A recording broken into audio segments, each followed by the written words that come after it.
Hey everyone, welcome to another KTOD Building with Set 2 video. Today we're looking at Kylo Ren, and the theme really is that aggro is king.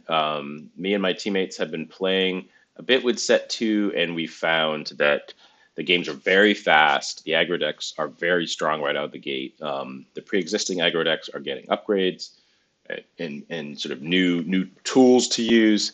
And there are some leaders out there already that are in set two that appear to be well suited for the aggressive metagame. And Kylo Ren is certainly one of them. Comes out early, has an ability that buffs units to make them hit harder, put more damage on your opposing base early on, um, and really is just a lot of damage, a lot of pressure early, which forces the opponent to adapt to that. So I don't usually do this. Usually I look at the construction of the deck and then I show the deck list. But for this video, because there's so many new cards, um, I'm actually going to lead with the deck list itself. So here's the deck list, and right off the bat, you can see how aggressive the deck is. It curves to only having 3-cost units, and that one upgrade that's 3 cost. It's playing lots of 2-drops and lots of 1-drops. We'll talk about why that is in a bit. Outside of just the aggressive nature of the deck, there's a lot of synergies between Kylo's ability and the cards in the deck. Um, Kylo's Silencer and Kylo's obvious one to discard it and then play it from your discard pile. Migs is an aggressive card. He's a 2/2 for 2, which generally isn't a great stat line, but his abilities are just incredibly powerful.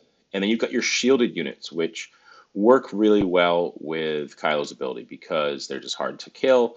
They'll trade back if the opponent just jams into them, and then they can still hit the base for their normal stat line and plus the 2 additional damage. So um, the deck is really hits really sort of fires on all cylinders right out of the bat.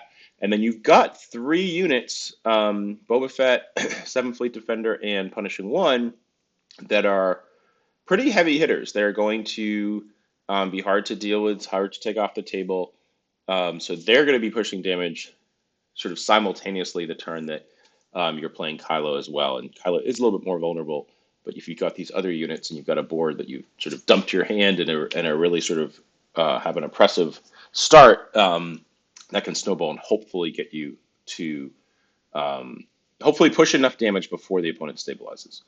So let's jump into it a bit and think about what you really want to be doing on the early turns. Um, so I put all of the 2-drops, your turn 1 plays on one slide that makes sense to play on the first turn. Crafty Smuggler is sort of the safest turn 1. He's 2/2 with a shield, does what he does, and with Boba Fett's ability can attack for 4 as a shielded unit, which is just very strong. Hard for them to take off the table unless they're bouncing him, and pretty much kills every early play. If you did want to trade, you can just have a unit up, be a unit up, but also allows you to just push in for 4 damage with Kylo Ren's ability. Um, Max on the play is or Migs on the play is very, very powerful.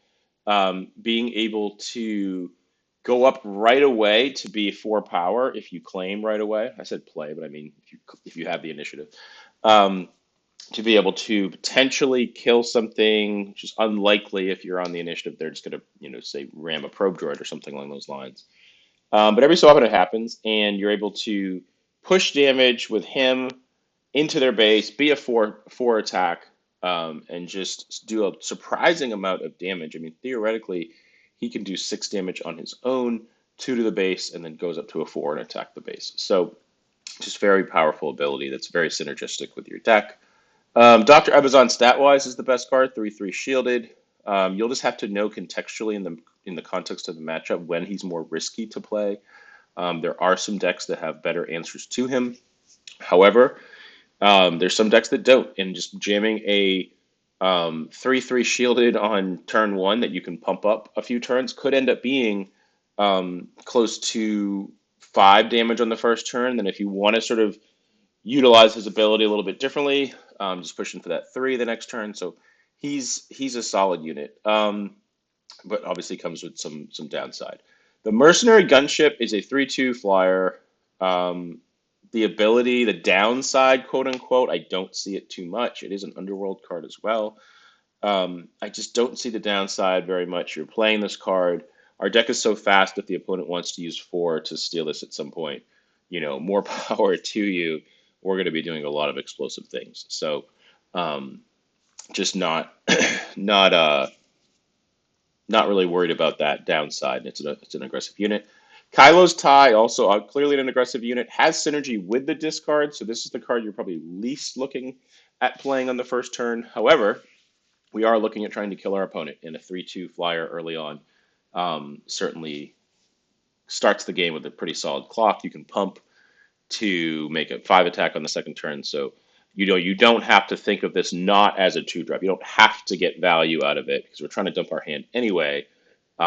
So the ability is actually a bit less relevant because we're actually not always looking for card advantage. We actually want to dump our hand. So all of these units I'd be happy to play on the first turn to really set the stage for an aggressive first 3 turns of the game. So turn 2 is an interesting one. We've got 3 incredibly powerful 3-cost units. So you'd think, okay, jam, discard, attack, so be it. And sometimes the game is that easy. You have a unit, you're able to use your first action to discard a card with Kylo, attack with the unit is your second action, and then play one of these 3-cost units as your third action. You probably wouldn't be able to claim on that turn, but you'd be well suited for your third turn. If they kill your opponent's unit, if they kill if they kill your turn 1 unit, it does get a little trickier because your discard ability isn't as clean, and you might actually want to just play a 2 and a 1. The key here is you want to dump 2 cards from your hand on turn 2. That's going to enable a fully sized Kylo on the next turn. So you really want to have turn 3 in mind on turn 2. You want to be thinking, okay, how am I going to take all of the cards out of my hand um, on turn 3 and really start that line of thinking on this turn? You certainly want to be able to play these powerful units. Sometimes you actually have to bite the bullet and discard a card on a Boba Fett that just came into play or something along those lines. Um, it's not the end of the world. You do really want to get that extra point of damage on Kylo on the next turn. So um, I would just really sort of, as you're going in turn 2, you want to be having turn 3 in line as well. Um, so here's the sequencing of this deck is that on turn 1, you're going to play a 2-drop, and obviously you're going to resource 2 cards, so your hand size drops to 3.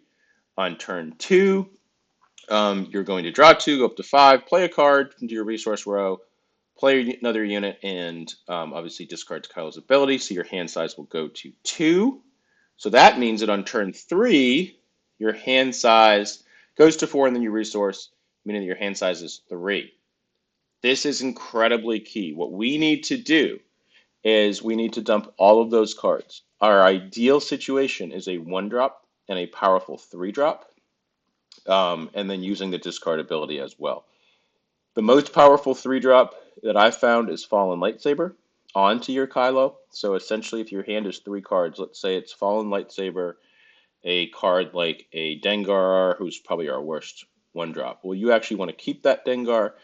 Instead of, say, keeping a 2-drop that maybe has more value, you actually want to set this up ahead of time so that you've got 3-drop, 1-drop, and then you're discarding whatever the third card is in your hand to the unit that's ready.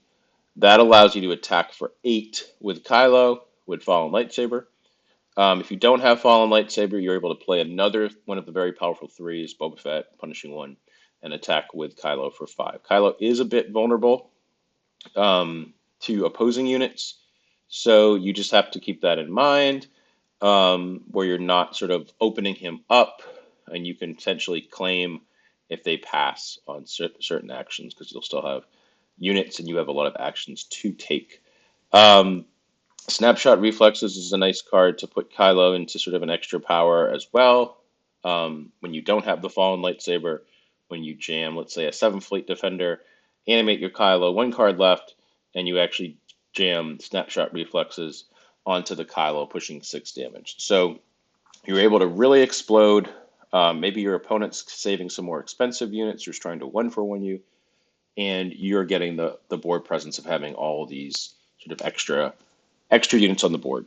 Um, Very powerful, 1, 2, and 3. And then it gets a little scary. We don't have a great end game. Um, you look at the most aggressive deck in Star Wars Unlimited is Sabine, and they've got an end game of 4 cause, I believe in, and different ways to push, ping damage. We don't have that. We've got a few pings here and there. There's the 1-drop smuggle card that pings both players for 1. But really, you want to turn 4 and beyond. You want to be leaning on the back of these 3 powerful units. So you don't want to resource them a ton early. Again, it's hard to keep cards in your hand because you want to dump, but you really do want to be playing the 3 drops on turn 2 and 3, and then hopefully you top deck 1 and you're able to go from there. Hot Shot Blaster can be in your resource row and push some extra damage in 1 action, along with Surprise Strike to just push that final bit of damage in. But that is one of the weaker parts of the deck, is just once you get to um, your explosive side, if your opponent's stabilized with superior units and is at a sizable life total, it is really hard to claim to push those final points. Um, the sideboard plan hopes to address that issue. So if you're going up against a deck with tons and tons of sentinels and just real sort of barriers, what you can do is you can actually board into a triple dark raid deck.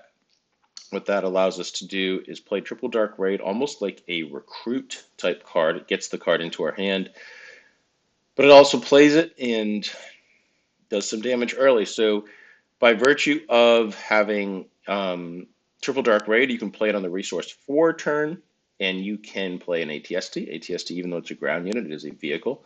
So you can play that, and then you can actually discard with Kylo's ability to attack for 8. With Overwhelm, you could potentially push damage and kill a unit. Ruthless Raider also can do 8 damage, so that's sort of an alternative plan. Specifically, Triple Dark Raid with Ruthless Raider is going to always do 2 damage, and then because the card goes back to your hand, it doesn't trigger on the defeated game text, but then you can play it a few turns later. So in a slightly slower game, you're able to still push damage and not get beaten up against like a mid-range type deck. And then I'm playing 3 Triple Dark Raid, 3 Ruthless Raider, and 3 ATST, and then the 1 Chimera. Just sort of theoretically, if the game was to go that late, Chimera with Triple Dark Raid seems good as well. So that's the deck. It is very similar to a deck that my teammate John Tata wrote about recently. So you should definitely check out his article. It's in the description. I'll give a link to his article.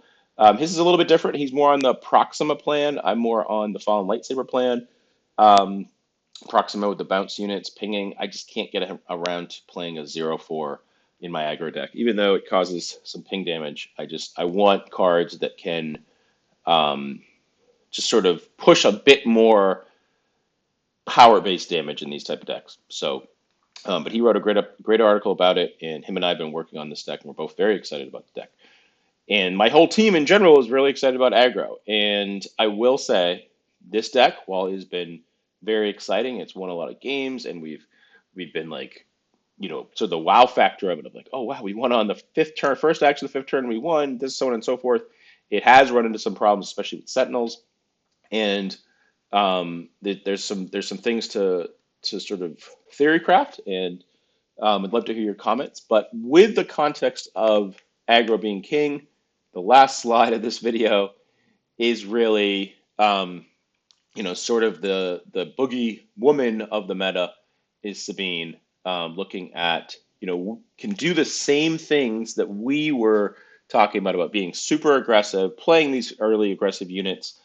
But then that push at the end, well, these 4 cards, Sabine's got just such a huge power at the end of the game. So while the Kylo deck is showing promise, full transparency, if there was a major event tomorrow and set 2 was legal with the revealed set 2 cards that are out, I would certainly be on Sabine. So exciting to try Kylo. I do think there's a lot of promise there, and there's still more set 2 cards to come out. But Sabine is certainly the boogie woman of aggro. All right, take care, everybody, and I will see you next time.